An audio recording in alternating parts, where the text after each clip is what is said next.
대한민국이 전쟁을 준비하고 있습니다. 현재 국제정세는 최악 그 자체입니다. 유럽과 중동에서 타오른 전쟁의 불씨가 대만과 중국 그리고 미국을 중심으로 아시아로 번지고 있습니다. 그래서 준비했습니다. 오늘은 많은 분의 요청대로 대한민국의 전쟁 준비 상황부터 그 이유까지 하나의 영상에 담았습니다.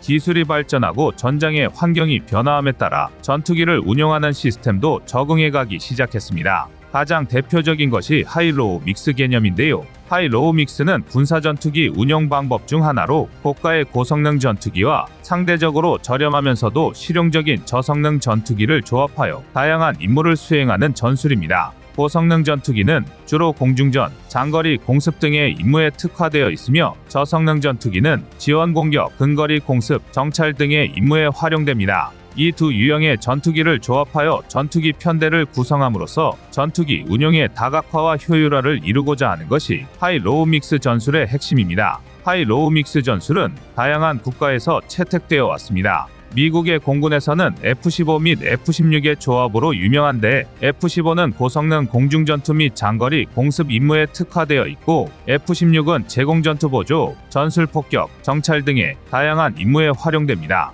하이로우 믹스의 장점은 다양한 임무에 대응할 수 있는 유연성을 확보할 뿐만 아니라 고가의 고성능 전투기와 상대적으로 저렴한 저성능 전투기를 조합함으로써 전투기 운용 비용을 절감할 수 있다는 점에 있습니다. 또한 이러한 전략은 군사적인 다각화와 유연성을 통해 다양한 전투 상황에 대응할 수 있는 능력을 키우는 데 기여합니다. 그러나 이제는 하이로우 믹스 전략에도 변화의 바람이 불고 있는데요. 그 시작은 미군입니다. 미군, 정확히 미 공군은 하이로우 믹스에서 벗어나 헌터 킬러 믹스로의 전환을 추구하고 있습니다. 예를 들어 스텔스 전투기인 F-35는 뛰어난 은폐 능력과 통합된 센서 능력을 가지고 있는 헌터의 역할로 적기체를 탐색하고 해당 데이터를 후방에 위치한 FA-18로 방향성 데이터 링크를 통해 전송합니다. 그런 다음 FA-18은 AIM-120 암람을 발사해 적 기체를 격추하는 킬러의 역할을 수행합니다. 이러한 전술이 사용되는 이유는 F-35가 내부 무장창을 직접 열고 적기를 공격할 경우 자신의 위치를 드러낼 수 있는 위험이 있기 때문입니다.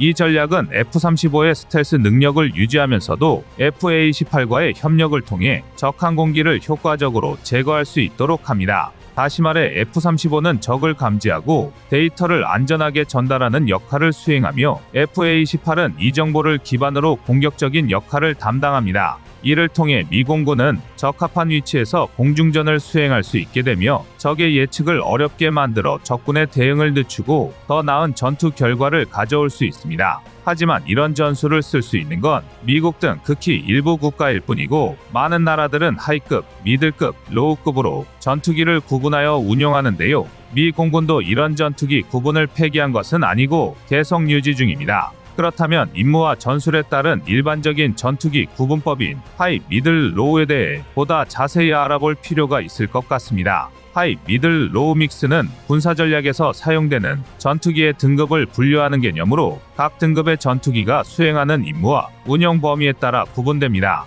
이 개념은 전투기의 다양한 임무를 효율적으로 수행하기 위해 고안되었으며 각 등급의 전투기가 서로 보완적으로 운용되어 전투력을 최대화하는 데 활용됩니다. 하이급 전투기는 고도의 기동성과 성능을 갖춘 공중전투 임무를 수행하는 데 적합합니다. 이러한 전투기는 첨단 기술과 성능을 갖추고 있으며 주로 적 전투기와의 대결이나 장거리 공습 임무를 수행합니다. 또한 하이급 전투기는 대규모 공중전이나 장거리 공습에 적합한 무기 시스템과 센서를 보유하고 있어 치명적인 전술적 운용이 가능한데요. 우리 공군의 대표적인 하이급 전투기로는 F-15K, F-35A 등이 있습니다. 미들급 전투기는 다양한 임무를 수행할 수 있는 다목적 전투기로 고성능 전투기와 로우급 전투기 사이의 중간적인 성능과 임무 수행 능력을 갖추고 있습니다. 다양한 임무를 수행할 수 있는 다목적성과 더불어 첨단 기술과 고성능도 함께 가지고 있어 다양한 임무를 수행합니다. 대한민국에서 운용하는 미들급 전투기로는 KF-16, F-16 시리 등이 있습니다. 로우급 전투기는 비교적 저렴한 가격에도 불구하고 실용적이며 경제적인 전투기로 주로 지원 공격, 근거리 공습, 정찰, 항공자위 등의 임무에 활용됩니다. 로우급 전투기는 경제적인 운용과 다양한 임무에 활용될 수 있는 다목적성을 갖추고 있으며 다목적 무기 시스템과 센서를 보유하고 있어 다양한 임무를 수행하는 것이 가능합니다. 한국 공군에서 운영하는 로우급 전투기는 FA-50, F-5EF 등이 있습니다. 이러한 전투기 구분의 개념을 적용하여 가장 성공적인 효과를 거둔 나라는 다름 아닌 미국인데요. 미국은 왜 이런 타입으로 전투기 운용 시스템을 만든 것일까요? 여러 이유가 있지만 그중 핵심적인 몇 가지 이유만 꼽으라면 다음과 같은 것들을 들 수 있습니다. 우선 다양한 임무 수행이 가능하다는 것입니다. 미국은 세계 각지에 서로 다른 환경과 여러 유형의 적들을 상대해야 했습니다. 따라서 전투기 역시 이에 따라 보유하여 작전에 활용하는 것이 효과적이라는 판단을 내린 것입니다. 다음으로 전투기 개발 기술과 성능의 다양화입니다. 한 체급의 전투기만 중점적으로 개발하면 기술 편중화 현상이 발생해 종국에는 그 나라의 항공기 방위산업 근간이 흔들릴 위험도 있기 때문에 다양한 임무와 상황에 적합한 전투기를 지속적으로 개발하고 보유해야만 최신 기술과 성능을 활용할 수 있습니다. 무엇보다 하이, 로우, 믹스 시스템의 가장 큰 장점은 비용의 효율성을 가져온다는 것입니다. F-22나 F-35 같은 하이급 전투기의 도입과 운용에는 막대한 비용이 소요되기 때문에 미들급과 로우급 전투기를 함께 조합하여 비용을 절감할 수 있습니다. 이를 통해 다양한 임무를 수행하면서도 비용을 효율적으로 관리할 수 있습니다. 여기서 중심이 되는 것이 미들급 전투기인데요. 우리 공군이 미들급과 하이급, 미들급과 로우급으로 전력을 구성하면 한국은 물론 한반도 전체와 중국을 견제하는 데도 효과적입니다. 그리고 장차 대한민국 공군의 중추 역할을 할 미들급 기체가 바로 KF-21입니다. KF-21은 F-35와의 연계 작전도 가능하며 FA-50과 조합하여 운용하는 것도 가능합니다. 따라서 전략과 전술에 있어서 범용성이 가장 큰 전투기라고 할 수 있습니다. 미 공군에서도 미들급 전투기의 중요성을 모를 리가 없는데요. 그래서 개발한 기체가 F-16V입니다. 이렇게 미들급 전투기를 중심으로 조합을 하는 구성에서 한 단계 더 발전한 것이 앞서 언급했던 헌터 킬러 전술입니다. 미국의 F-35, F-15E, F-21을 이용한 헌터 킬러 전술은 하이급 스텔스 전투기와 다목적 미들급 전투기를 조합하여 다양한 임무를 수행하고 군사 전투력을 최적화하는 전술입니다. 이 조합을 통해 미국은 공중전과 지상전에서의 전투력을 최대화하고 다양한 임무에 유연하게 대응할 수 있습니다. F-22는 하이급 전투기로서 스텔스 능력과 고도의 기동성을 바탕으로 공중에서의 우위를 확보하고 적 기체를 공중전 제압해 제공권 장악을 확보합니다. 공중, 지상, 해상에서 다양한 임무를 수행하는 다목적 스텔스 전투기인 F-35는 스텔스와 다목적 기능을 활용하여 지상 목표를 타격하고 전투 지원 임무를 수행합니다. 또한 다양한 센서 시스템을 통해 적의 위치를 파악하고 정보를 수집하여 전투 상황을 파악하는 역할을 맡습니다.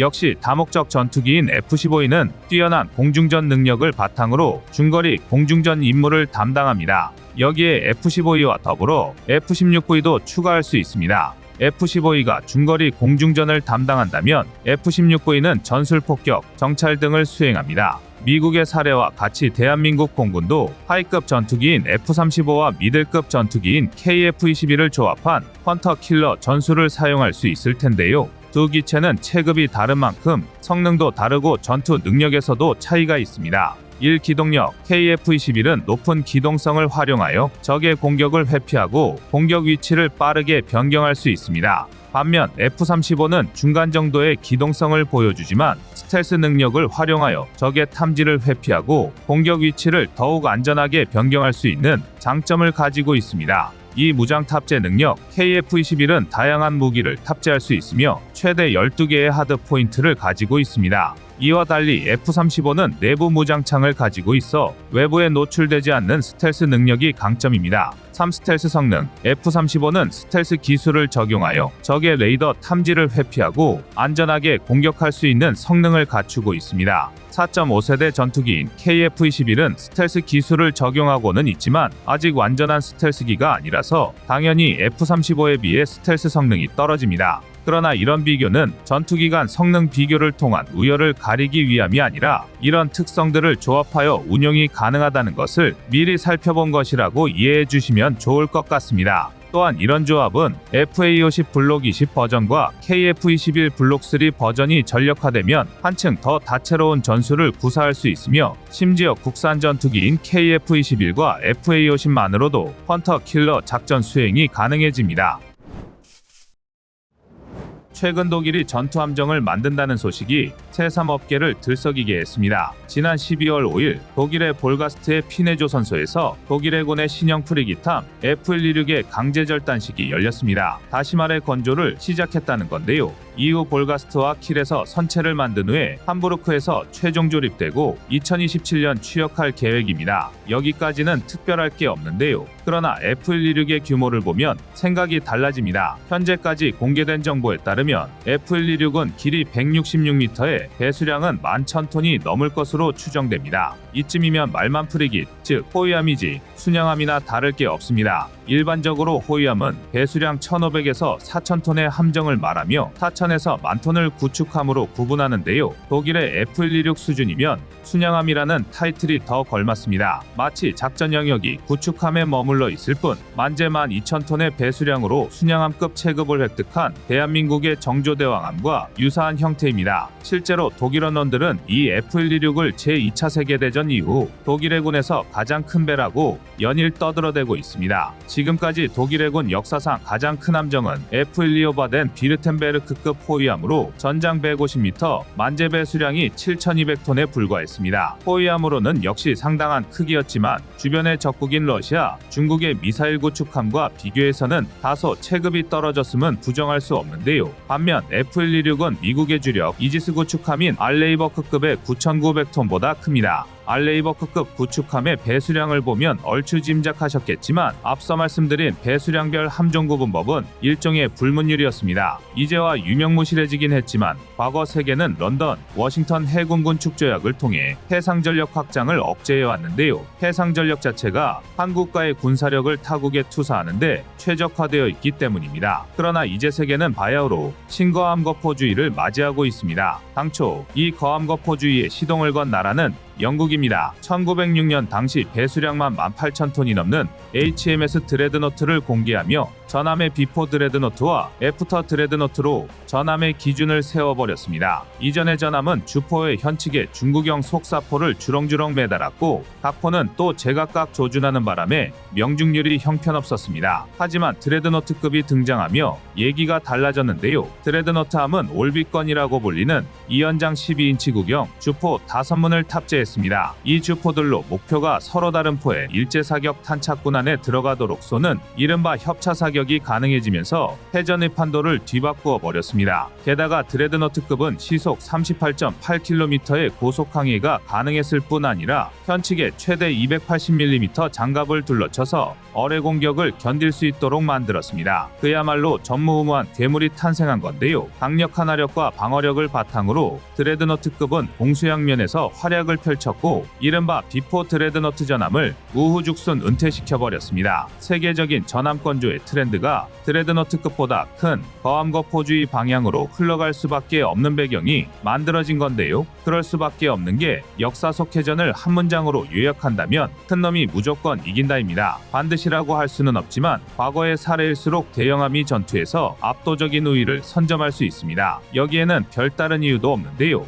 아주 직관적으로 함정의 규모가 클수록 작전 반경도 그만큼 넓어지고 더 많은 무장을 탑재할 수 있으며 동시에 더 두꺼운 장갑을 두를 수 있기 때문입니다. 이는 현대의 구축함이 작고 몸집을 키우는 이유와 다르지 않습니다. 사실 거대 전함의 종말은 항공모함의 탄생 때문입니다. 전함의 한 포가 아무리 강력하다 하더라도 함재기보다 사거리가 길 수는 없었고 가판 위의 취약점을 노린 급강하 폭격은 두꺼운 장갑으로도 막아내기 어려웠습니다. 설상가상 대한미사일이 발전하며 단 한 발의 미사일로 수만 톤의 전함을 격침할 수 있게 되면서 가성비가 최악인 전함은 빠르게 역사의 뒤안길로 사라졌는데요. 이렇게 시가 마른 전함의 빈자리를 채운 게 구축함입니다. 구축함은 항공 항공모함의 천적인 잠수함 사냥에 특화되어 있는 함정이고, 이지스 시스템이 개발되면서 대공전 능력이 비약적으로 향상되어 항공모함을 호위하는 주연급 조연의 역할을 톡톡히 해내게 되었습니다. 이런 구축함이 몸집을 키우기 시작했다는 것은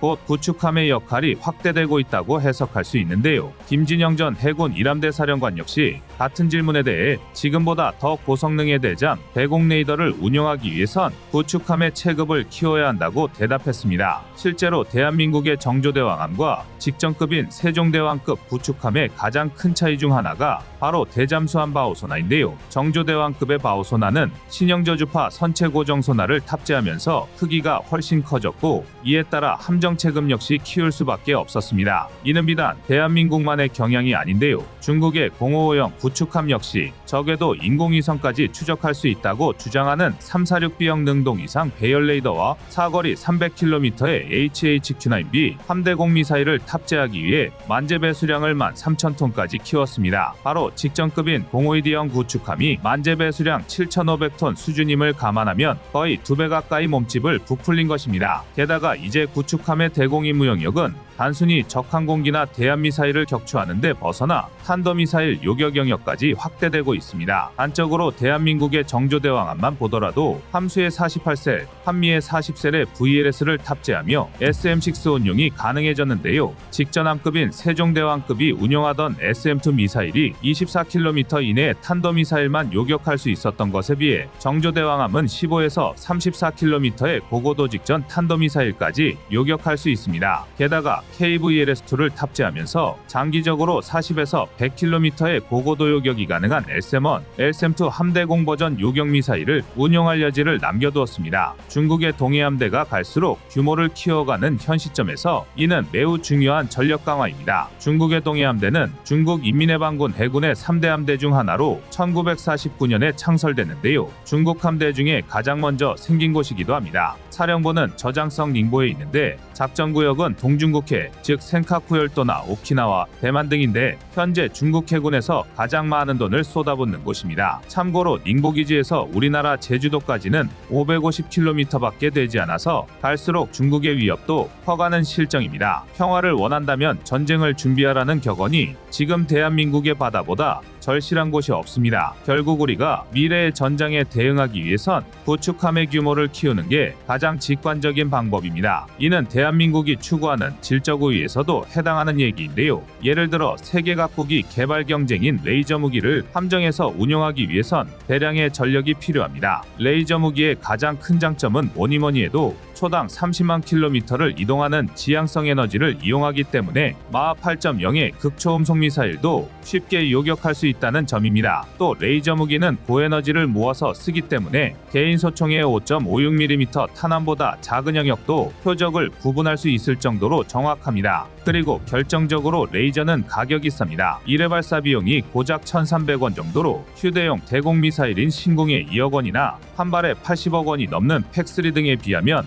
공짜나 다름없습니다. 게다가 레이저는 기관포나 대포처럼 별도의 탄약이 없어도 됩니다. 즉 전기만 공급되면 바로 운용이 가능하기 때문에 낙탄이나 오발에 따른 지상 피해가 거의 생길 일이 없다는 뜻이 됩니다. 하지만 이런 레이저 무기는 핵심인 출력이 뒷받침되지 않으면 손전등과 다를 게 없습니다. 출력을 높일수록 대응할 수 있는 표적의 범위를 늘릴 수 있는데요. 아직은 드론을 요격하는 수준의 20에서 60kW급 출력에 머물고 있지만 향후 대전차 미사일을 파괴하려면 100kW급, 순항 미사일은 300kW급, 또 전투기나 지상 표적 파괴를 위해서는 메가와트급 출력이 필요한 형편입니다. 이처럼 출력이 클수록 위력도 커지지만 고출력을 내려면 전체 시스템의 규모가 커져야 합니다. 이를 함정에 탑재하려면 플랫폼 자체의 크기를 키울 수밖에 없습니다. 결국 도돌이표처럼 거함거포주의로 돌아오는 것입니다. 물론 이를 위해선 함정의 스텔스 설계가 필수적입니다. 다행히 여기서는 대한민국이 두각을 나타내고 있는데요. 일례로 운용기간이 긴 만큼 상당히 많은 정보가 공개된 충무공이 순신급 구축함의 경우 4,400톤의 배수량임에도 레이더상에는 2,200톤인 울산급 호위함보다 작은 크기로 표시됩니다. 또 최근 우리 연구진들은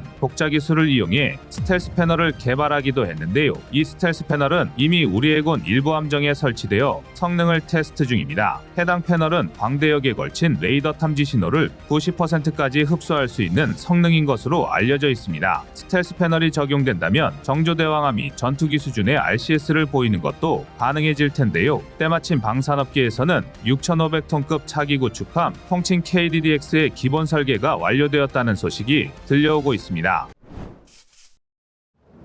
중국의 해군 굴기는 어제 오늘의 일이 아닌데요. 그 중심에는 항모가 있습니다. 한 가지 의문이 드는 것은 중국이 항모를 아무리 건조해봐야 11개의 항모 전단을 보유하고 있는 미국과 정면 승부할 수는 없을 텐데 왜 그리 항모 건조에 집착을 하는 것인가입니다. 여기에 대해서는 우선 중국의 대외적 군사 목표에 대해 알아야 할 필요가 있습니다. 2021년 11월에 공개된 미국의 보고서에 따르면 중국의 대외적 군사 목표는 적극 방어 개념을 기반으로 중국과 그 인근 지역에서 중국의 주권과 안보 이익을 보호하는 것입니다. 보고서는 중국 해군의 건함 계획이 이 목표에 맞춰 수정되어 있다고 밝히고 있습니다. 특히 항공모함은 중국 본토와의 거리로 인해 직접적인 육상 및 항공전력 투사가 어려운 지역에서 중요한 해상 항공작전 능력을 제공하는 핵심 전략적 자원으로 강조되고 있습니다. 쉽게 정리하면 태평양 등 공해상에서 막강한 미 해군을 견제하는 목적보다는 대만과 남중국해 등에서 중국의 영향력을 행사하기 위해서라는 뜻으로 보면 될 것 같습니다. 중국의 신형 항공모함인 푸젠함 건조 이유도 이와 크게 다르지 않습니다. 중국의 군사적 영토를 보호하고 군사적인 위협에 대비하기 위한 것이라고 할 수 있는데요.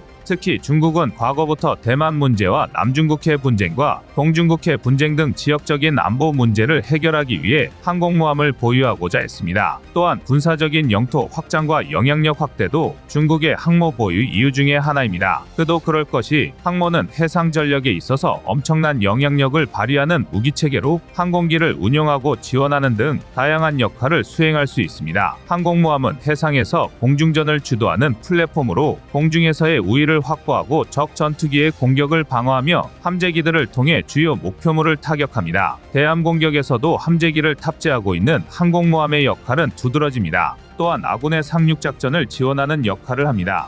뿐만 아니라 정찰 및 탐지의 역할도 수행 가능하며 적의 잠수함 등 위험 요소를 제거하는 데도 기여할 수 있습니다. 굳이 말할 필요도 없이 당연한 이야기이지만 항공모함이 이런 다양한 임무를 수행할 수 있는 것은 구축함 등 다양한 함정과 함께 항모전단을 이루고 있기 때문입니다. 따라서 항모전단 하나만 보유하고 있어도 해상에서 큰 위력을 발휘할 수 있기 때문에 중국은 줄기차게 항공모함을 건조하고 있는 중입니다. 중국의 최신 항공모함인 푸젠함은 야오닝함과 산둥함에 이은 중국의 세 번째 항공모함으로 지난해 6월의 진수식에서 처음으로 공개되었습니다. 선체 번호는 18번이며 전장은 약 325m, 전폭 73m이며 만재 배수량은 8만 5천 톤입니다. 이 항공모함은 중국의 항모용 전투기인 젠15와 스텔스 전투기인 젠31 그리고 조기 경보기 KJ600 등을 탑재할 수 있습니다. 푸젠함의 가장 큰 특징이라고 할 수 있는 것은 전자기식 캐터펄트의 장착입니다. 기존의 랴오닝함과 산둥함은 함재기가 스키점프대를 이용하여 이륙하고 어레스팅 와이어를 이용하여 착륙하는 스토바 방식을 사용했습니다. 그러나 푸젠함은 미국의 항공모함과 같이 캐터펄트를 이용하여 이륙하고 어레스팅 와이어를 이용하여 착륙하는 캐토바 방식을 채택했습니다. 중국 내에서는 푸젠함에 대해 전형적인 공산국가식의 자화자찬을 늘어놓고 있는데요.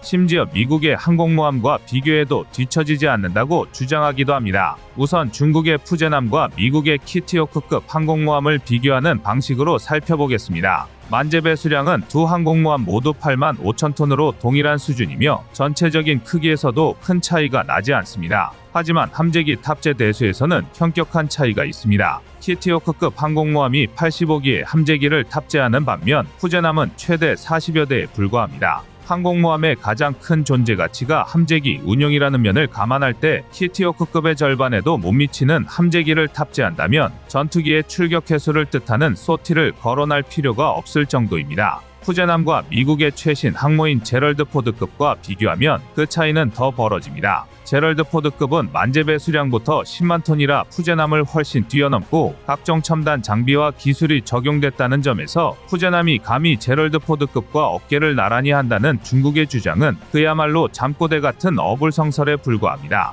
여기에 결정적인 차이는 동력 방식입니다. 푸젠함은 기존의 스키점프대 방식에서 탈피해 전자기식 캐터펄트를 채용했는데요. 제럴드 포드급은 엄청난 전력 소모량을 자랑하는 전자기식 캐터펄트 운용을 위해 기존의 A4W 원자로를 더 강력한 신형 A1B로 교체했습니다. 그러나 중국은 보일러 방식을 선택함으로써 산둥함에 비해 출력이 약 10% 향상된 것에 그치고 말았습니다. 이렇게 발전량이 부족하면 전자기식 캐터펄트를 탑재했다고 한들 제대로 운용할 수 있을지가 의문입니다. 푸젠함의 문제는 이게 다가 아닙니다. 함재기 성능을 살펴보면 한숨부터 나오는데요. 제럴드 포드급은 75대의 함재기를 탑재할 수 있는 것으로 알려져 함재기 숫자에서부터 앞서지만 더 중요한 차이점은 함재기의 성능입니다. 제럴드 포드급이 FA-18EF, F-35C 등 더 이상 설명이 필요 없는 이미 검증이 완료된 전투기들을 운용하는 반면 푸젠함이 운용하는 주력 함재기는 젠15입니다.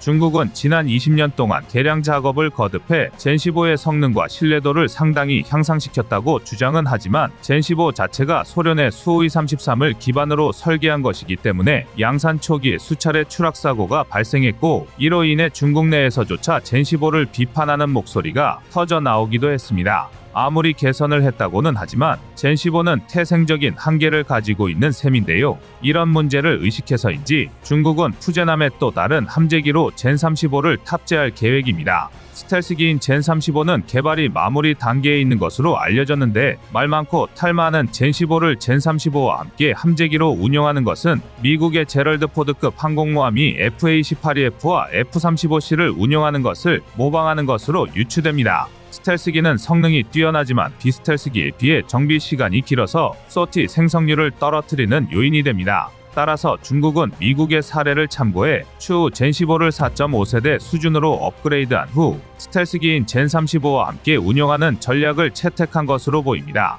그렇다면 중국이 최첨단 스텔스 전투기라고 주장하는 젠35는 함재기로서 역량을 충분히 발휘할 수 있을까요? 젠35는 해킹을 통해 미국의 F-35를 그대로 베껴 만든 전투기로 잘 알려져 있는데요. 형상은 F-35와 쌍둥이처럼 똑같지만 스텔스 기술, 레이더 성능, 전투 능력까지 F-35에 근접했는지는 미지수입니다. 대부분의 전문가들은 젠35를 F-35와 디자인만 같은 저품질 짝퉁 전투기로 평가하고 있습니다. 젠35의 가장 큰 단점은 엔진입니다. 러시아의 제트 엔진을 카피해서 엔진을 개발하긴 했지만 고기동을 해야 하는 스텔스기를 뒷받침해줄 출력이 나오지 않을 것이라는 분석이 지배적입니다. 이런 다양하고 절망적인 문제들 때문에 중국의 자화자찬에도 불구하고 벌써부터 푸젠함은 실패작이라는 이야기가 나오고 있습니다. 항공모함과 함재기 운용에 필요한 기술과 노하우를 획득하지 못한 상태에서 항모를 운용하면 필연적으로 무수한 시행착오가 발생한다는 걸 중국의 사례를 통해서도 알 수 있는데요.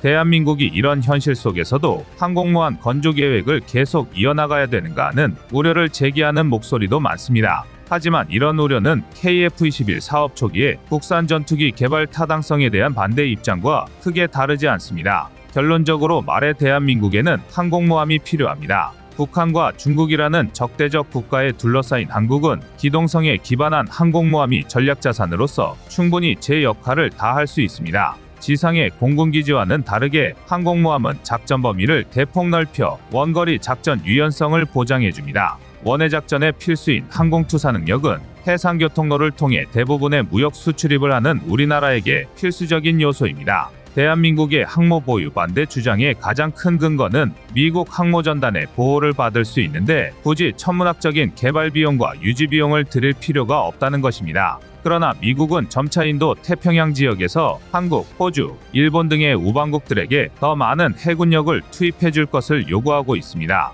미국이 언제까지 한국의 방위의 조력자가 돼줄지는 그 누구도 알 수가 없습니다. 그런데 일각에서는 한국이 항모 개발 계획을 포기하고 이미 해양유무인 복합체계로 넘어간 것이 아니냐는 추측을 하기도 합니다. 해양유무인 복합체계는 무인수상정, 무인잠수정, 무인항공기, 무인자율로봇, 무인수중자율기뢰 탐색체, 무인차세대 기뢰제거 처리기 등 다양한 무인전력을 활용하는 방안입니다. 병력 자원 감소로 인한 무인전력 체계 개발은 거스를 수 없는 대세로 떠오르고 있는데요. 무인전력과 유인전력을 결합하여 전투력을 강화하는 시너지 효과를 창출할 것입니다. 그러나 해양유무인 복합체계와 항공모함 도입은 별개의 사안이므로 이를 가지고 대한민국 항공모함 사업의 좌초를 논할 단계는 아닙니다. 전차와 대적할 수 있는 가장 효과적인 수단이 전차이듯이 중국의 항공모함에 대응할 수 있는 무기체계는 항공모함뿐입니다.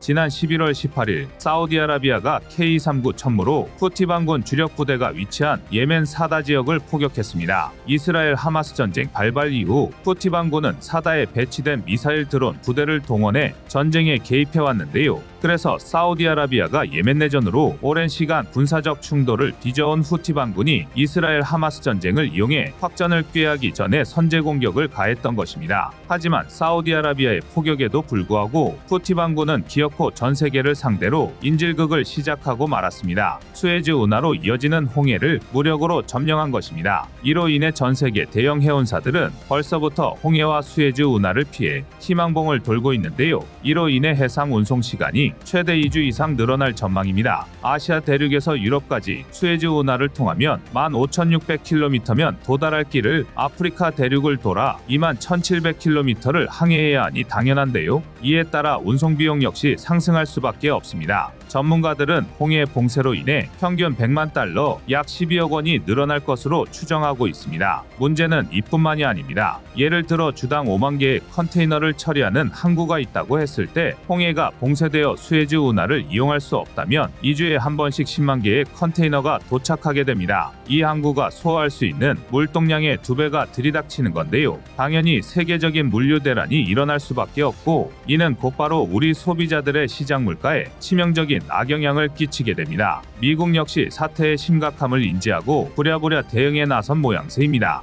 우선 가장 직접적인 대응은 후티 반군의 드론과 미사일을 직접 격추하는 건데요. 하지만 이 방식은 후티 반군을 직접적으로 지원하는 이란에서 미국의 중동 개입에 촉각을 곤두세우고 있는 만큼 한계가 뚜렷합니다. 게다가 후티 반군이 운용하는 약 260만 원짜리 드론을 요격하는데 26억이 넘는 SM-2 요격 미사일이 필요한 꼴이라 도무지 수지타산이 맞지 않습니다. 이에 미국은 자국의 오함대를 주축으로 홍해와 아덴만을 순찰하는 10개국 해군을 연합해 번영의 수호자 작전에 나섰습니다. 앞서 말한 포스코가 수출 중이던 강철 코일 4만 톤이 납포된 걸 제외하면 아직은 대한민국 국적 선박이 직접적인 손해를 입지 않았다는 게 불행 중 다행인데요. 그런데 한편으로는 차라리 지금 먼 나라의 전쟁으로 해상물류가 차질을 빚는 상황을 겪게 되어 오히려 좋다는 생각도 듭니다. 아마 이렇게만 말씀드리면 이게 무슨 흰소리인가 싶으실 겁니다. 지금도 곡소리나는 대한민국 물가 상승에 홍해 봉쇄가 어떤 악영향을 미칠지 가늠조차 안 되기 때문일 텐데요. 그렇지만 안보적인 시각에서는 작금의 상황을 일종의 예방접종으로 생각해야 합니다. 홍해 봉쇄를 풀기 위한 다국적 연합군의 작전과 군사적 움직임, 해상물류가 정지되었을 때의 여파를 면밀히 파악하고 배워야 합니다. 지금보다 더 최악의 상황, 다시 말해 양안전쟁으로 인한 중국의 대만 해협 차단을 대비해야 하기 때문입니다. 우크라이나 전쟁부터 이스라엘 하마스 전쟁까지 코로나19 팬데믹 직후 연달아 터진 두 번의 전쟁으로 이역만리 대한민국까지 전쟁 피로도가 극심합니다. 이에 일각에서는 양안전쟁을 남의 일로 생각하거나 심지어 발발하지 않을 것이라는 주장까지 등장하고 있습니다. 심각한 경제도나에 직면한 중국이 굳이 미국의 직접 개입이 확실한 양안전쟁을 일으킬 리 없다는 건데요. 그러나 이는 거꾸로 말해 중국이 반드시 대만을 침략할 이유이기도 합니다. 도리어 경기 침체의 해결책을 찾기 위해 전쟁을 일으킬 확률이 높다는 것입니다. 아닌 게 아니라 시진핑은 이미 수차례 중국 공산당 대회에서 대만을 장악하겠다고 발표했습니다.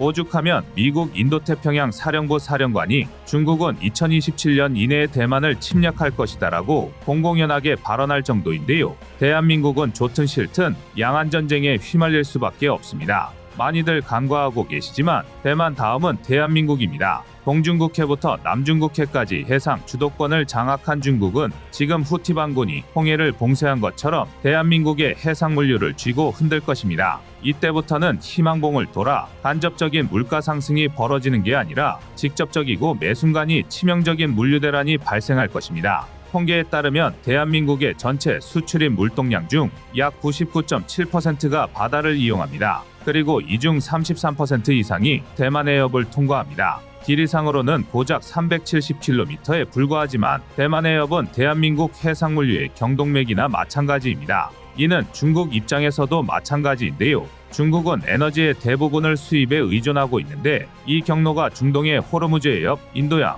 말레이시아 몰라카, 남중국해를 이용하는 해양 수송로입니다. 또 전 세계에서 컨테이너 물량을 가장 많이 소화하는 1위 3위가 중구 상하이항과 닝보 저우산항인데 해당 항구를 드나드는 대부분의 선박이 대만 해협을 지납니다. 우회로인 필리핀해가 있긴 하지만 해당 해협은 시시때때로 대풍이 불어닥치는 통에 이용이 까다로운데요. 중국으로서는 대만 해협을 장악하는 것만으로 자국의 해상물 유망을 확보하는 동시에 대한민국을 부지불식간에 섬나라로 만들어버릴 수 있습니다. 그야말로 일석이조 도랑치고 가재잡기인데요. 양안전쟁이 남의 일이 아닌 이유입니다. 이뿐만이 아닙니다. 다수의 정보 채널은 중국이 대만을 침략할 경우 미군의 전력 분산을 목적으로 북한의 도발을 사주할 가능성이 높다는 분석을 내놓고 있습니다. 전면전은 아니더라도 최소한 국지도발 등 고강도 국경 분쟁이 발생할 확률이 높습니다. 그런데 만약 양안전쟁이 유력한 2027년까지 우크라이나 전쟁, 이스라엘 하마스 전쟁이 끝나지 않는다면 대만에 이어 한반도까지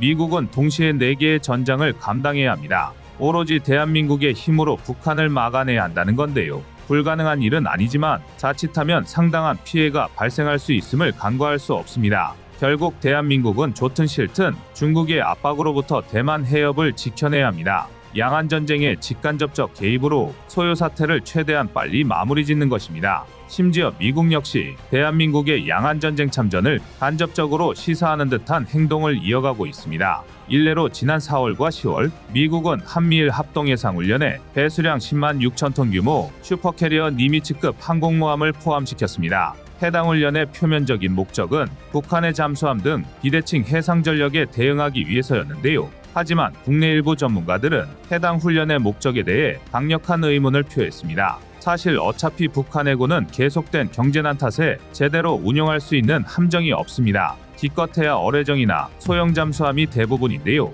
이런 훈련에 니미츠급 원자력 추진 항공모함 같은 전략 자산을 동원하는 건 지나칠 정도로 과한 판단입니다. 북한을 핑계로 미국이 중국을 견제할 수단을 한반도에 전개했다고 보는 게 더 합리적인데요. 이외에도 지난 2022년 7월 하와이에서 열린 림팩에서 대한민국이 연합군을 지휘해 원정전방 기지작전을 수행한 것도 주목할 만합니다. 미국이 새롭게 제시한 원정전방 기지작전은 전통적인 개념을 폐기한 새로운 상륙작전인데요. 미국, 중국에 이어 세계 3위 규모의 대규모 상륙전력을 보유한 대한민국에 상륙작전의 진두지휘를 맡겼다는 건 충분히 의미심장한 대목입니다. 우리의 의지와 상관없이 중국과의 충돌은 불가피합니다. 물론 중국이 대만을 침략하지 않을 것이라는 의견도 있습니다. 우선호는 2024년 1월 13일 치러질 대만 총통 부총통 선거가 변수입니다. 지지율 자체는 반중 정서가 강한 현 집권당, 민진당에 유리한 상황이지만 야권 후보가 단일화하면서 결과가 미궁속으로 빠져들었습니다. 이 야권연합이 하나의 중국을 지지하는 친중 세력인데요. 중국 입장에서는 손 안 대고 코 푸는 격입니다. 무력 사용 없이도 제 손으로 대만 해협을 갖다 바칠 세력이 집권한다면 굳이 대한민국 미국과 전쟁을 벌일 필요가 없는데요. 실제로 자유시보 등 대만 언론은 중국이 틱톡 등 SNS를 이용해 대만 대선에 개입하기 위한 인지전을 벌이고 있다고 주장했습니다. 청년층이 활발하게 이용하는 SNS를 이용해 친중 세력이 대선에서 승리하도록 거짓 정보를 주입하고 있다는 건데요. 게다가 지난 15일 미국 캘리포니아에서 열린 미중 정상회담에서는 시진핑이 직접 대만과 전쟁할 생각은 없다는 발언을 내뱉었습니다. 양안전쟁이 우리의 관심에서 멀어진 것도 바로 이 때문입니다. 그러나 한 가지 확실한 건 전쟁은 잘못된 판단이나 분노에 의해 벌어지는 게 아니라 낙관에 의해 벌어진다는 것입니다. 쉽게 말하면 방심하는 순간 전쟁이 벌어진다는 것이죠. 멀리 갈 것도 없이 지금 유럽의 상황을 보면 저기 말을 믿는 게 얼마나 큰 잘못인지 알 수 있습니다. 그렇다면 대한민국은 중국의 공식적 발언이 어떻든 양안전쟁과 대만 해협 봉쇄에 대비해야 합니다. 평화는 강자의 특권인 법입니다. 이상 꺼리튜브였습니다.